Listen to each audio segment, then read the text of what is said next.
Hi everyone, welcome back to my YouTube channel. If you follow me on social media, then you'd know that I recently hosted 2 students from Japan for about 2.5 weeks over the summer. So in today's video, I'm going to be sharing my experience on hosting international students as a Canadian.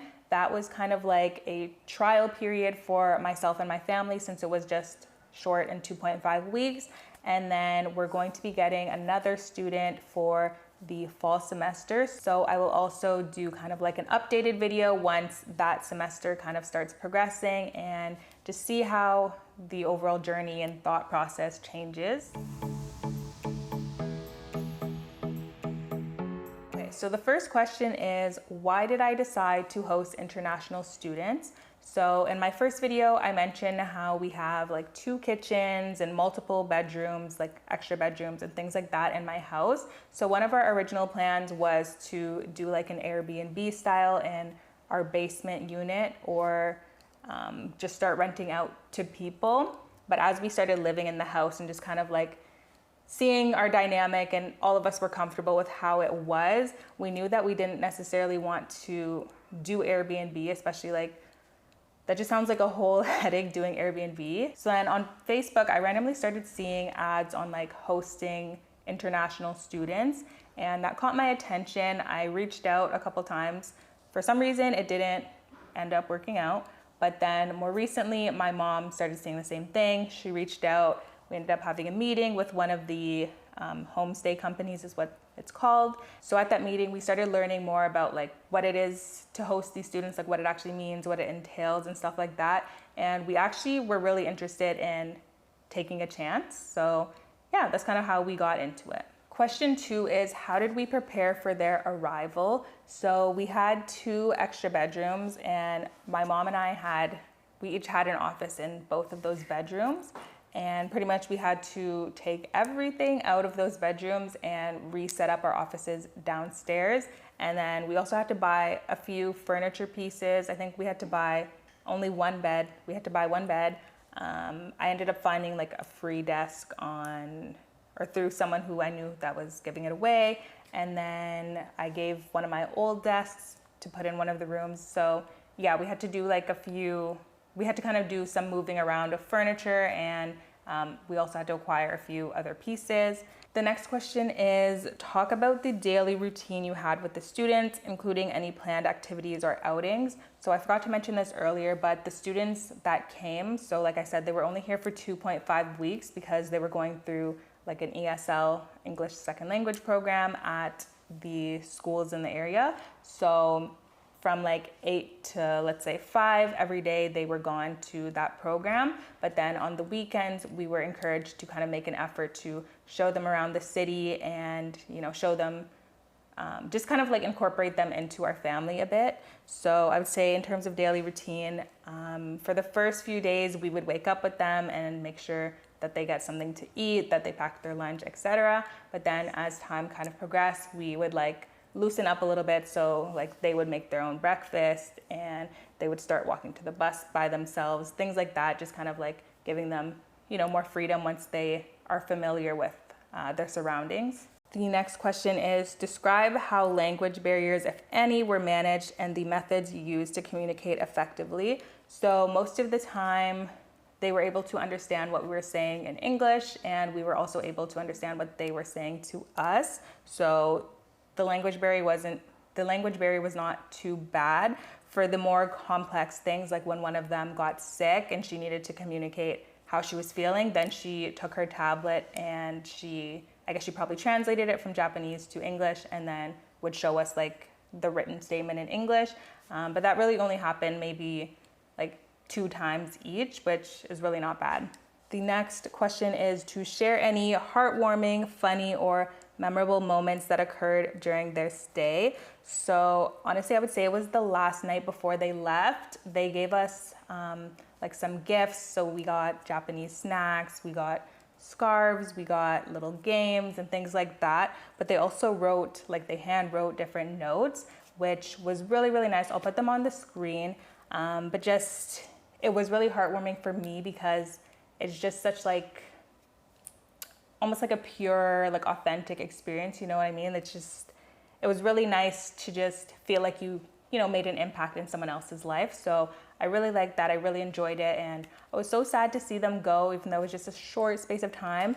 Now I'm like, oh my goodness, what's gonna happen when I have the next student for like 4 months? Because if you can feel so close and like happy and all of that about someone in just a short space of time, like imagine what it's going to be like when it's a bit longer. But yeah, I've really enjoyed the experience so far, and I'm super excited to continue hosting more students. The next question is, talk about any meals you shared and any new foods you introduced the students to. So I think the main kind of dish that we introduced the students to was a Jamaican dish called ackee and saltfish. So they actually really ended up liking that, I guess. I believe fish is popular in Japan, so they ended up enjoying that, no problem.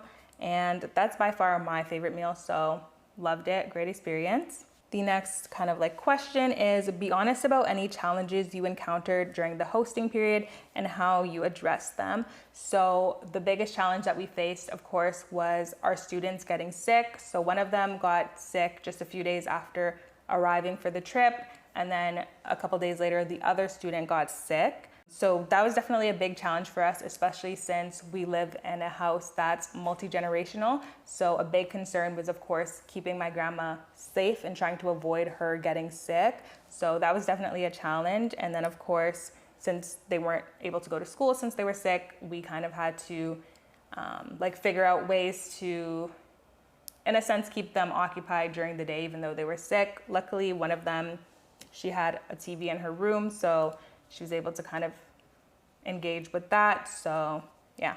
The next kind of question is, reflect on how hosting the students changed your perspective on your own culture and the world.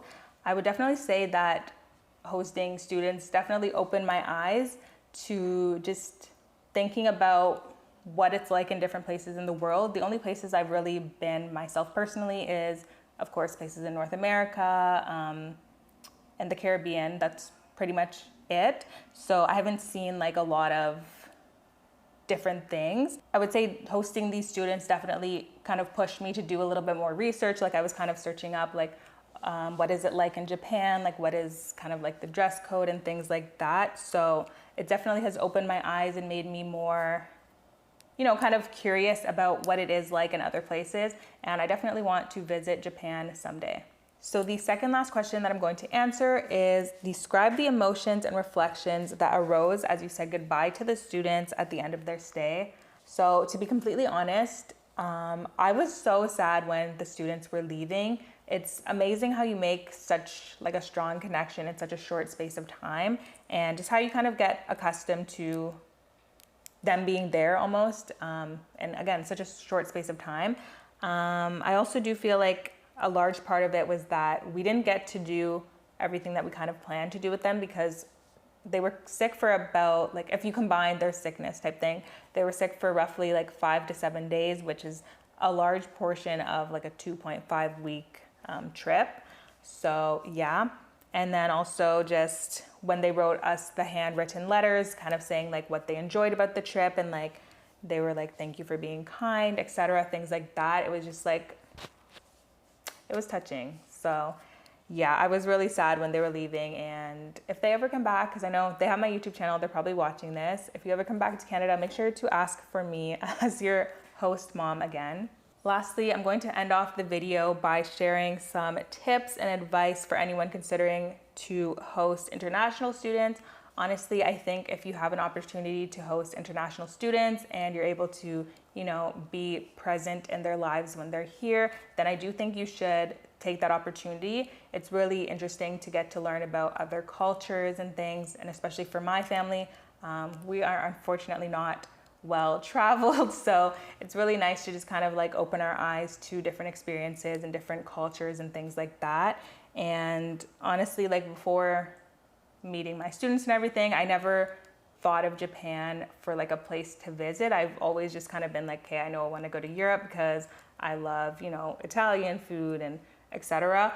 But now I do kind of want to go to Japan and just see what it's all about. Yeah, and overall, I would just say like, I 100% think this was a better decision for my family versus doing like Airbnb or renting out something to a stranger. I also really like that we kind of have the flexibility. Like, let's say in January, I decide, I want to have my office back again for a couple months, then I can just not take a student or only have one student instead of two type thing. Like, I just prefer options that give me flexibility and that aren't so, permanent or so long term.